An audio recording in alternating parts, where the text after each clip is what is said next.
Hello guys and welcome back to Flourish Trader Academy. In this tutorial we're going to be looking at some Excel tips in solving students grading system worksheets. So I have 5 students or 6 students and we're going to be grading the students using if functions, sum functions, and then we're also going to be making important decisions using count function, count if functions, and I just wanted you to stay tuned and relaxed, and feel free to increase the speed of this tutorial if you feel I am too slow enough for you.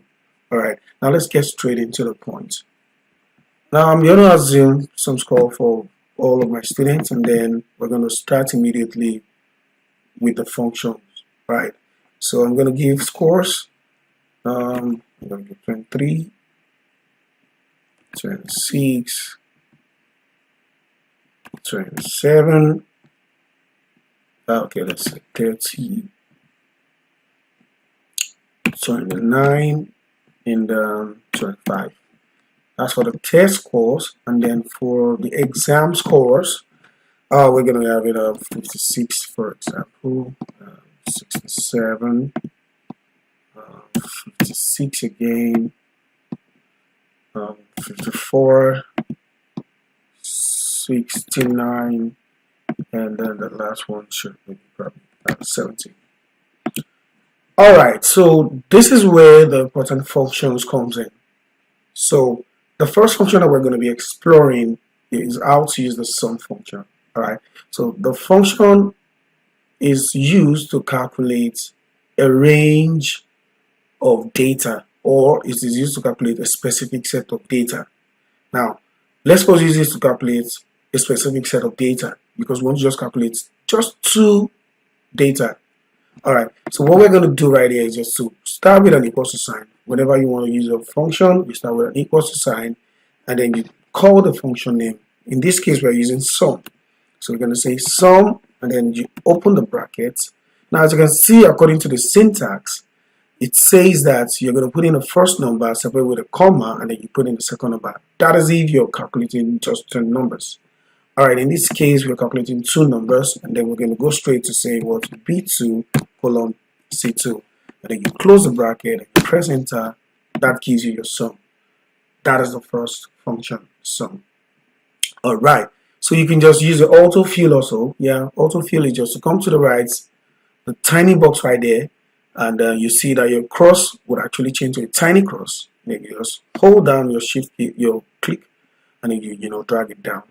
That would actually calculate your sum for you. So as you can see now, we have a total for each student. It's time for us to now calculate their grades. Alright, this is a bit more technical than the sum function, and I want you to stay relaxed and follow along with my explanation. But before then, I'm going to give you the syntax of if function.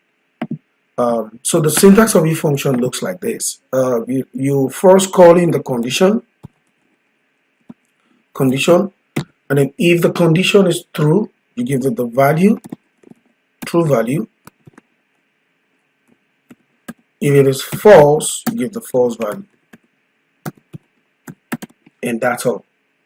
So now we're going to use the simple if statement for now. Let's say, for example, we just want to decide 2 things. We just want to decide if the student pass or fail.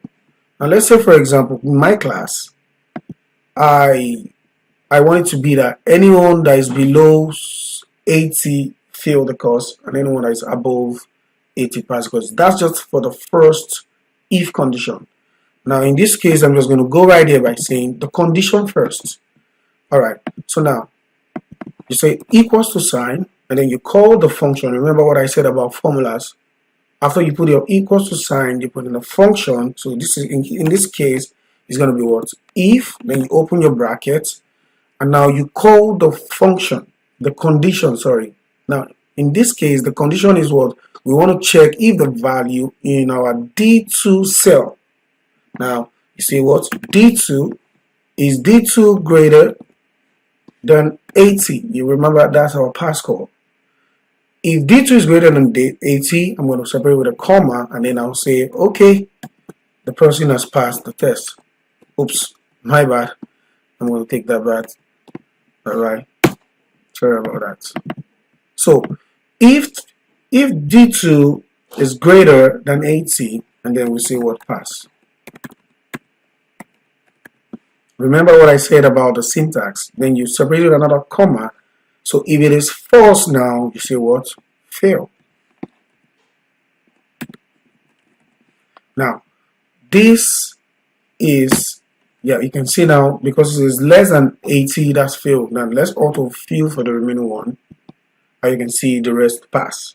Now, this is just for a simple if statement. All right. But now let's talk about the nested if statement. That is to say, the if statements inside the if statement, because that's what we're going to use for our grading system. So I'm going to delete this one and go straight into the nested if statement. All right. So how do we implement the nested if statement? It's the same. It's just that the structure is different. Now let me go back to my syntax board. You know, I first said that for a single if statement, you say what? The condition, and then the true value, comma, and then the false value, right? False value. But now for a nested if, you have to just have what? The condition, comma, the true value, comma, now the if function again. Now it's going to look something like this. So you're going to say if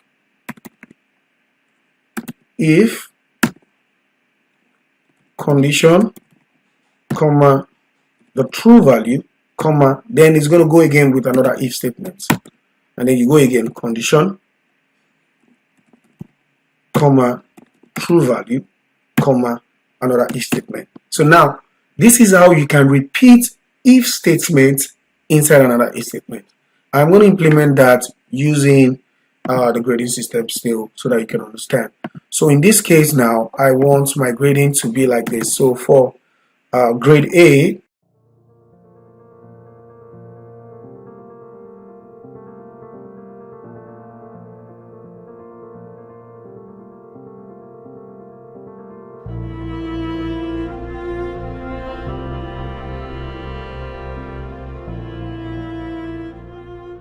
our score. So now the first one is you're going to go equals to sign, if statement, open the brackets. Now you're going to check what? D2. Now is D2 less than 40? If the value is true, then you print what? My bad. So you go again. If the value D2 is less than 40, then you print out the value F,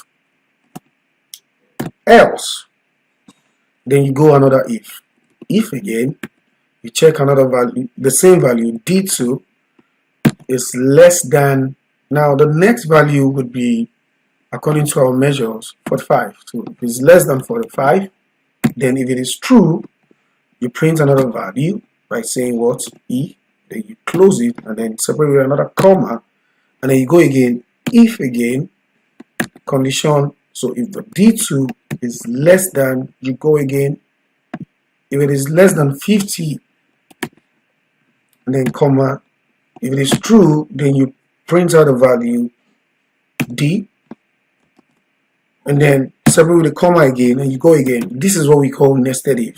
So I'm going to be fast with this to just finish up with that, and then we'll move on to the next function. D2 less than 70, then you print out grade C, and then you separate with a comma again, if again, open the brackets, D2 less than what again? 79. Then you print the value B, and then you just keep going that way like that. And then I think this is the last one. If D2 is less than 101, then you print the actual value A, and then you end it. Now, how do you close all the brackets? So you just count the number of brackets you open. This is 1, this is 2, 3, 4, 5, and 6. You just start closing like that. So if you close now, remember the color code. This is red. Close again. You can see that's kind of like pink. Close again. That's green. And you see that's like purple. Another red, and last one is black. Now you're successfully closed all the if statements, and now you can press enter. Now you can see your grade right here, and then you just scroll down, and then it gives you all your grade. Now in this case, all my students have a, well, now let me reduce their score so that we can see the effects on the grade. So I'm going to just change some of their score. I'm sorry about that, I did bruise. So I'm going to change it to like 20. And I'm going to change this one to 15. I want it to be very low. I'm going to change this one to 50. I just want it to be very low. I'm going to change this one to... Now, as you can see, automatically it creates our system, and this is how to create a grading system. Alright, so in the next set of tutorial, I'm going to be showing you how to make decisions using formulas. Alright, I hope you understand this concept.